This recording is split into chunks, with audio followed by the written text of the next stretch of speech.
तो अब हम जम कर चुके हैं invincible volume 4 head of the class के पार्ट 2 पर, जिस पे आज हम कवर करने जाएंगे इशू नंबर 16 और 17। और जैसे कि हमने पार्ट 1 में इशू 14 और 15 कवर कर लिया, जिसमें ज़्यादा कुछ नॉर्मल इम्पॉर्टेंट था नहीं। बस ये था कि लास्ट में हमें पता चल रहा था कि ये ना जो इनविंसिबल की मॉम है वो लोगों को बताया जा रही है कि वही इनविंसिबल है।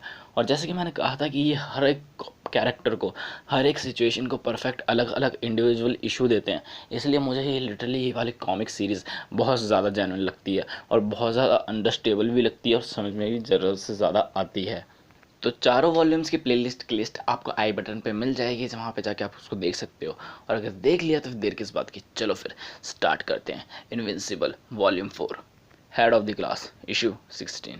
अब कहानी की स्टार्टिंग होती है कि इनविंसिबल टाइम स्क्वायर पे खड़ा होकर चिल्ला रहा होता है कि या तो हमारे आसपास में रहो, या फिर हमारे शरण में रहो, या फिर हमसे रेजिस्ट करो और मर जाओ।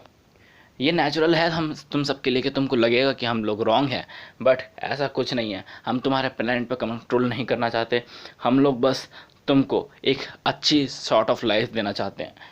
और ये सब ऐसा नहीं है जैसे तुम लोग सोच रहे हो। और तुम्हारा सरेंडर करना एक बढ़िया तरीका है इस सब को आगे बढ़ाने का और हमको हमारे वर्ल्ड को इम्प्रूव करने का। तुम्हें जो सारी चीज़ें चाहिए वो सारी चीज़ें मिलेंगी। जो भी तुम्हारा लाइफ है वो और भी ज़्यादा एडवांस होगी और ज़्यादा जेन्युइन होगी। बट जो भी मना करेगा, जो भी हमें रेजिस्ट करेगा, उसे एट दिस साइट मार दिया जाएगा। तो यहाँ पे एक बंदा होता है, वो भाग रहा होता है, मेनली किसी से छुप रहा होता है। वही बॉक्स में छुपता है और टेलीपोर्ट कर जाता है सीधा गार्डियंस ऑफ द ग्लोब के अड्डे पर, जहाँ पर है ना वो उसका नाम पता चलता है एंगस्ट्रॉम। और यहाँ पे आके वो बोलता है कि यहाँ पे इमॉर्टल बोलता है तुमने किसी ने फॉलो तो नहीं करा। तो वो बोलता है ऑफ कोर्स नॉट यार, मैं श्योर करता हूँ इस बात को कि मुझे पता है यार इस बात की गहराई कितनी है। तो यहाँ पे अभी तक किसी ने फॉलो नहीं करा हमें। तो फिर वो बोलता है कि तुम्हें जल्दी से कोई वेयर बॉट्स मिला उनके उसमें, या फिर कोई कंट्रोल वगैरह कुछ भी। तो यार वो बोलता है कि ऐसा हो ही नहीं सकता यार, बहुत ज़्यादा मुश्किल, बहुत ज़्यादा दंगे लगे पड़े हैं बाहर। इतना सब कुछ करना एट द वन प्लेस, ये मेरे लिए तो इम्पॉसिबल टाइप है। इमॉर्टल बोलता है वो दो ही हैं, हम उनको कुछ ना कुछ कर सकते हैं। तो फिर वो बोलता है कि देखो भाई, मैं अपने एक्सपीरियंस से बता रहा हूँ, ये चीज़ें बहुत ज़्यादा मुश्किल हैं।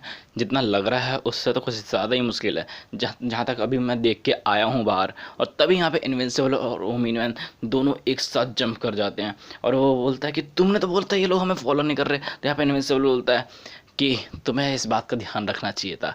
तो यहाँ पे ओमिनियन इमॉर्टल को फिर से चेक करके बोलता है कि चलो कोई बात नहीं, अगली लाइफ के लिए ये सिचुएशन याद रखना। और यहाँ पे ना इनविंसिबल बॉट को तोड़ देता है और वो बोलता है कि मैंने तो तुमसे ये ह्यूमन नहीं रखी थी, मेरे को तो लगा था तुम ह्यूमन के लिए एक एडवांस लाइफ चाहते होगे।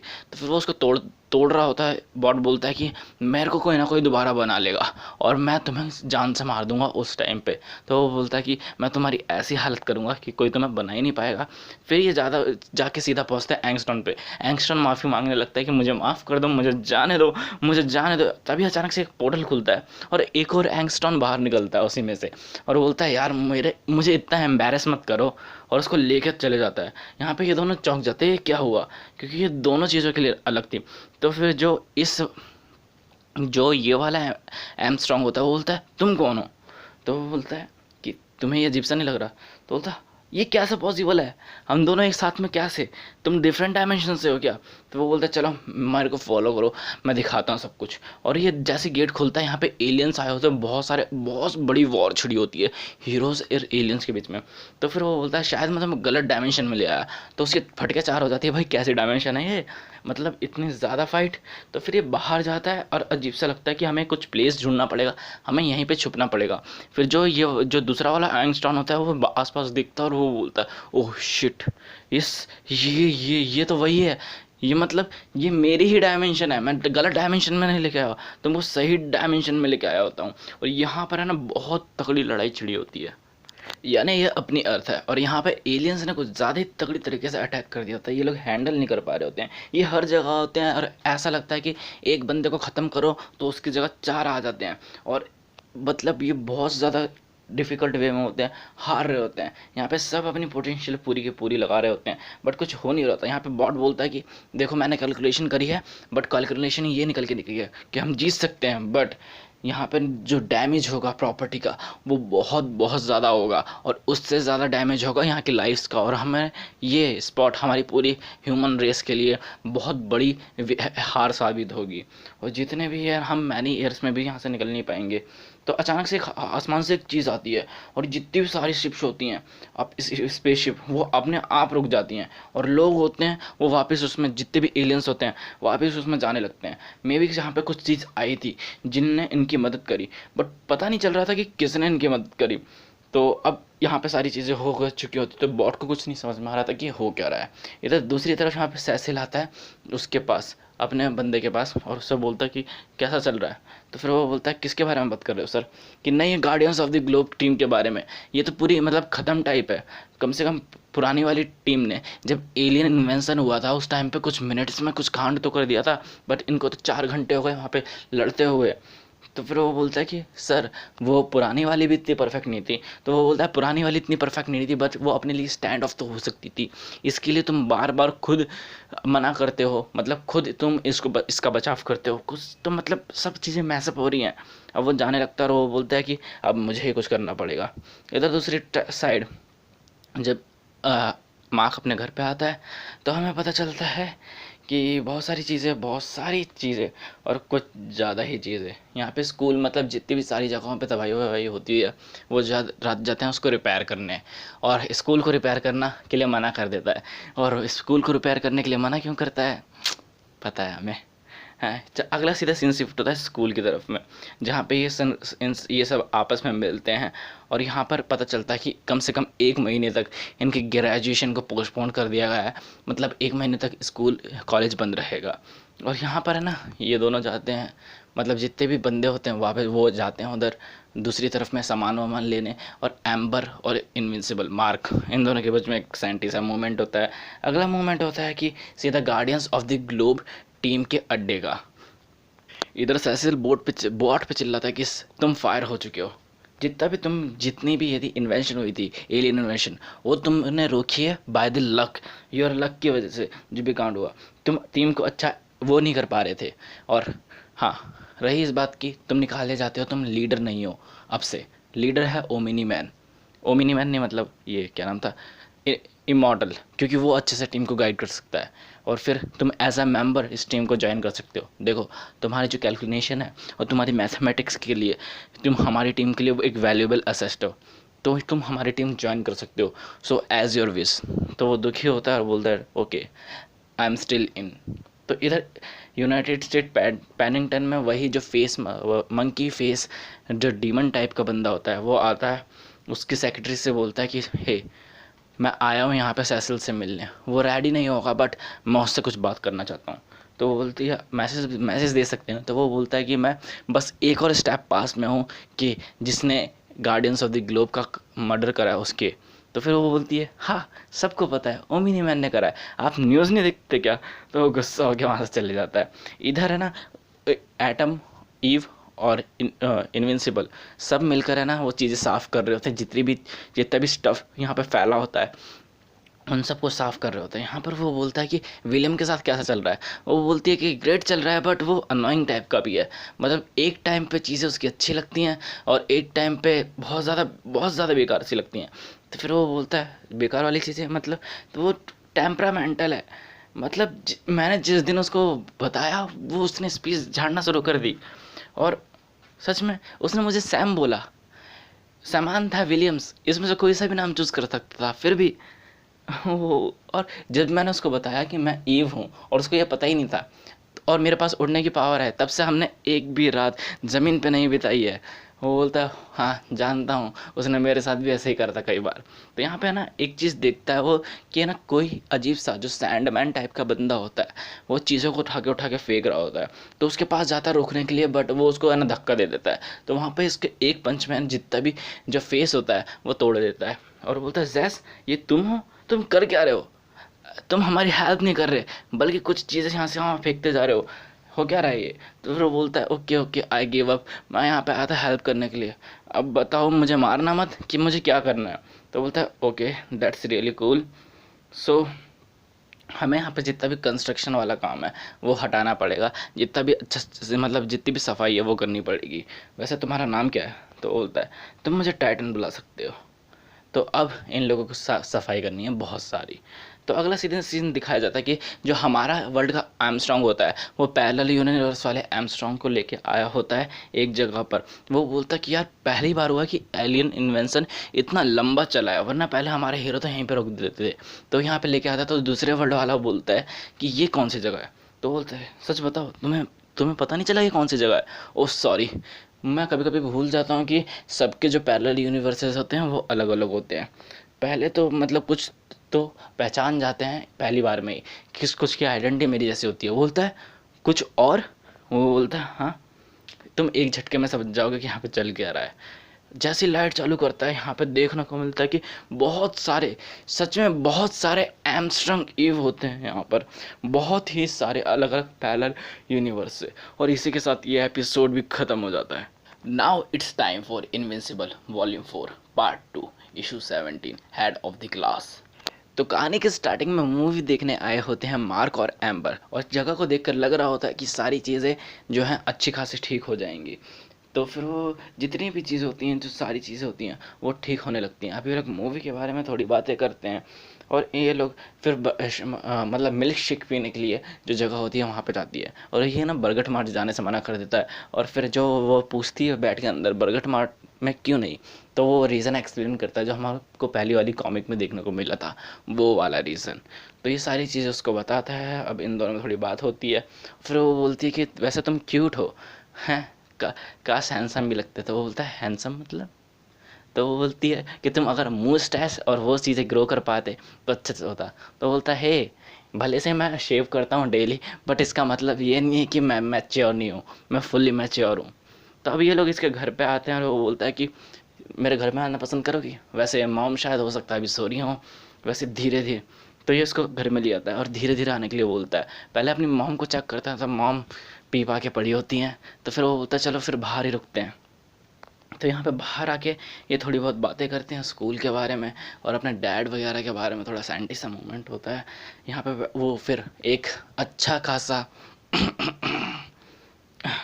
फिर वो वहाँ से लीव कर देती है क्योंकि इसको जाना होता अगले दिन स्कूल भी। तो यहाँ पे दूसरी जगह पर, यहाँ पे जेल में जो सुपर जेल होता है जिसमें सारे सुपर विलन्स होते हैं, यहाँ पर वो जो वही दोनों नीले पीले ब्रदर्स बैठे होते हैं, एलियन ब्रदर्स। तो अचानक से पोर्टल खुलता है, उसमें से आर्मस्ट्रॉन्ग निकलता है। तो वो बोलता है चुप रहना, मेरा नाम आर्मस्ट्रॉन्ग है और मैं तुम्हें ना एक ऑफ़र देने आया हूँ कि मैं तुम्हें यहाँ से प्लेस से भगा लूँगा अगर तुम मुझे असिस्ट करोगे तो, हमें असिस्ट करोगे तो। और ये सारी चीज़ें बहुत ज़्यादा बड़ी हैं, मैं रास्ते में तुम्हें समझा दूंगा। देखो देखो, तुम मेरे साथ आना ही पड़ेगा। मैं तुम्हें अश्योर करता हूँ कि कोई भी हार्म नहीं होगा। अब तो तुम्हें एक डिसीजन लेने की ज़रूरत है। तो वो बंदे सीधा बिना सोचे समझे वहाँ से भाग लेते हैं और ये लोग पहुँचते हैं टूटी फूटी, बहुत ही ज़्यादा टूटी फूटी जगह पे। इनमें से पहला वो जो बंदा होता है वो पूछता है ये कि किसी काइंड का टेलीपोर्टेशन है। और दूसरा बोलता ओह माय गॉड, मैंने सुना था जब हम जेल में थे एलियन इन्वेंशन के बारे में, मुझे पता नहीं था कि इतनी ज़्यादा तबाही हुई है। तो बोलता है ओह दिस, ये तो कुछ नहीं, ये एलियन इन्वेंशन की वजह से नहीं है, ये तो एक न्यूक्लियर वॉर की वजह से हुई है। जब यहाँ पे कुछ ज़रूरत से ज़्यादा टेक्नोलॉजी हो गई थी तो यहाँ पे एक न्यूक्लियर वॉर हुआ था जिससे कि जो ईस्टर्न एरिया था वो नॉर्थ अमेरिका कॉन्टिनेंट का, वो आधा का आधा है ना, ऐसी ऐसी हालत हो गई थी। और जो फैक्ट ये है कि ये एक दूसरी डायमेंशन है। तो तुम्हारा जो क्वेश्चन का आंसर ये है कि ये किसी तरह का टेलीपोर्टेशन नहीं है। टेलीपोर्टेशन यूज़ होता है एक जगह से दूसरी कहीं जगह पे एकदम ट्रैवल करना, वो भी एकदम फास्ट वे में। चलो मुझे फॉलो करो। तो पहली बात जो मैं तुम्हें बताऊं कि है ना, मेरी पावर जो है ये है कि मैं एक डायमेंशन से दूसरे डायमेंशन में जा सकता हूँ बस, और जहाँ तक से मैं अपने आप ही ट्रैवल कर सकता हूँ, ना कि मैं किसी और को इधर बुला सकता हूँ। मैं इधर से उधर जा सकता हूँ बस। और दूसरी बात यह है कि मेरे पास लिमिटेड पावर ही हैं, और जैसे कि मैंने तुम्हें ये सब बताया, और मुझे तुम्हारी हेल्प की ज़रूरत है, तुम दोनों की हेल्प की ज़रूरत एक चीज़ में। तो वो बोलता है हमें क्या मिलेगा? बोलता है मैं सोचता हूँ कि तुम्हें आज़ादी मिलेगी और तुम्हें एक ऐसी जगह पर जाकर छोड़ूंगा जहाँ पर तुम्हें कोई भी पकड़ेगा नहीं। तो बोलता है या वी आर इन।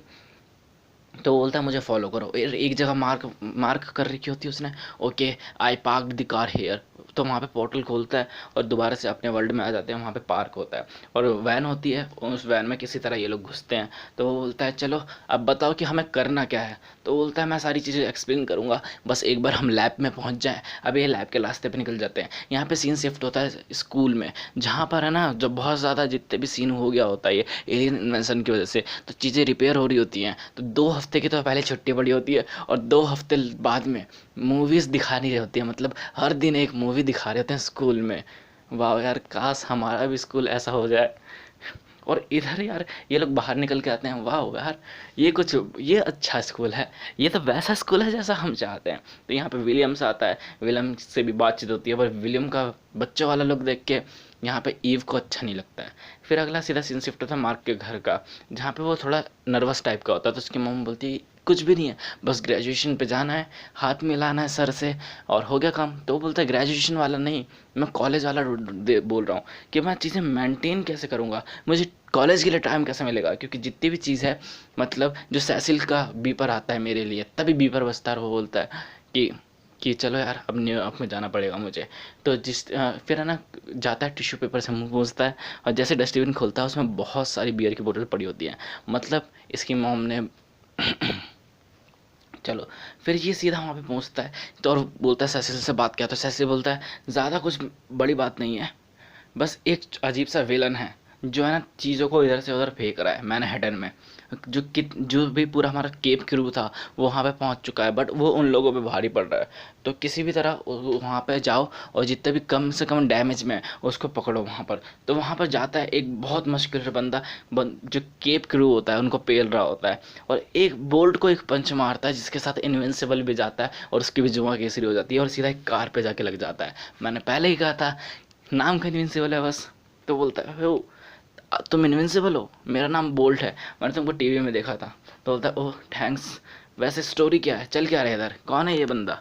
तो बोल्ट बोलता है कि ये थॉमस विंटर्स है, इसके एक एक्सीडेंट की वजह से है ना इसकी वाइफ होली वो एक तरह से अमर हो गई थी। तो इसने सोचा वही सब अपने ऊपर भी करा जाए। इसने डुप्लीकेट सरकमस्टांसेस अपने ऊपर अप्लाई करे ताकि ये दोनों पूरी ज़िंदगी भर एक साथ रह सके। बट कुछ अलग हो गया, इसकी मसल्स हैं जो इतनी तेज़ी से ग्रो होने लग गए कि अलग ही बिहेवियर शो कर रहे हैं और कुछ ज़्यादा ही सुपर स्ट्रांग और इनवनरेबल टाइप का बन गया। और ये जो उस हर बंदे को जान से मार देता है जो उसको होली की तरफ दिखता है। तो इवेंचुअल बोलता है अच्छा तो वो उस बंदे को क्यों पेला जा रहा है कुत्ते की तरह। तो वो बोलता है वो बंदा कमांडर कैपिटलिज्म है और उसकी सेटिंग चल रही है 2 महीने से इसकी वाइफ के साथ। इसलिए मैं कहता हूँ यार, इसलिए कहता हूँ मैं प्यार व्यार देख दो का है, पढ़ लो लौंडा मौका है। तो किसी तरह ब्लू बोल्ट जो बोल्ट होता है पीछे से जाके उसको पकड़ता है, बट वो एक पंच मारता है और बोल्ट की जुबान केसरी हो जाती है। तो वो उसको पकड़ता है और बोलता है क्या ये बंदा सांस रोक सकता है हैं। तो फिर वो उसको समझ नहीं आता है ये क्या बोल रहा है। तो उसको पकड़ के वो स्पेस में ले जाता है, सीधा ऊपर, बहुत ज़्यादा ऊपर स्पेस में, और ऊपर स्पेस में ले जाके छोड़ देता है। वहाँ पे उसको सफरिंग होने लगती है, सफ़र करने लगता है। और फिर वो उसको जब वो बेहोश हो जाता है तो दोबारा से उसको लेकर नीचे आ जाता है। और यहाँ पे है ना बोल्ट सारे बंदों को भगा देता है कि कोई वो सीन विन नहीं चल रहा है यहाँ पर। तो फिर अब ये यहाँ पे सब ठीक हो चुका होता है। तो फिर यहाँ पर ना जितनी भी चीज़ें होती हैं, तो फिर वो बोलता है तुम लोग हो कौन, तुम 9 to 5 करने वाले कॉर्पोरेट सुपर हीरोज़ है। तो वो बोलता है नहीं यार हम मैनेज फोर्स वाले हैं, हम कॉर्पोरेट सुपर हीरोज़ नहीं हैं, मतलब हम अपने हिसाब से चीज़ें करते हैं। तो फिर वो बोलता है ओह चलो देख गया। तो फिर वो बोलता है कि यार इसी की वजह से हमारी सिक्योरिटी आइडेंटिटी पे भी बहुत ज़्यादा फ़र्क पड़ जाता है। बट वो बंदा दोबारा उठ जाता है और वो बोलता है कि होली इज़ माइन, और पीछे से एक बंदा आता है उसको हथौड़ से बूम कर देता है और यहाँ पे वो बेहोश हो जाता है। अब इधर जो वो बंदा होता है कमांडर कैपिटलिज्म, वो बोलता है कि तुमने अच्छा काम करा बेटे, अब तुमको जो भी हेल्प वगैरह से किसी भी चीज़ से ज़रूरत हो तुम हमारे पास आ सकते हो, हम तुम्हें फ्री में करवाएंगे। यहाँ पे होली आती है, होली से वो बात करता है, बोलता है एम्बुलेंस में जाके बैठो, वो बैठ भी जाती है। अब यहाँ पर है ना इसको टाइम ज़्यादा हो चुका होता है यहाँ पे उसके लिए। अभी यहाँ पे ज़्यादा ग्रेजुएशन का टाइम चल रहा होता है, यहाँ पे प्रिंसिपल स्पीच दे रहा होता है कि ये जल्द ही ये भी इस प्रिंसिपल के पोस्ट से रिटायर हो जाएगा वगैरह वगैरह वगैरह वगैरह वगैरह। यहाँ पे मार्क पहुँचता है बहुत ज़्यादा लेट। तो अब ये लोग धीरे धीरे प्रिंसिपल इनका नाम लेता है, ये लोग आते हैं अपने पोस्ट क्रेडिट लेते हैं और इन द एंड सब हवा में अपनी टोपियाँ फेंकते हैं और मार्क की टोपी कुछ ज़्यादा ऊपर चल जाती है। होली क्रैप, एंड इसी के साथ एंड हो जाता है ये episode. So this was the comic trailer, जहाँ पे मैं एक्सप्लेन करता हूँ आपकी सारी favourite comics line by line and expression by expression. For the more comics just check out the channel and stay tuned. अब लाइक करो, कमेंट करो, शेयर कर लो, सब्सक्राइब कर लो, और इन द एंड शेयर करना बिल्कुल मत भूलना, क्योंकि जितने ज़्यादा लोग होंगे उतना ज़्यादा मजा आएगा। सो बाय।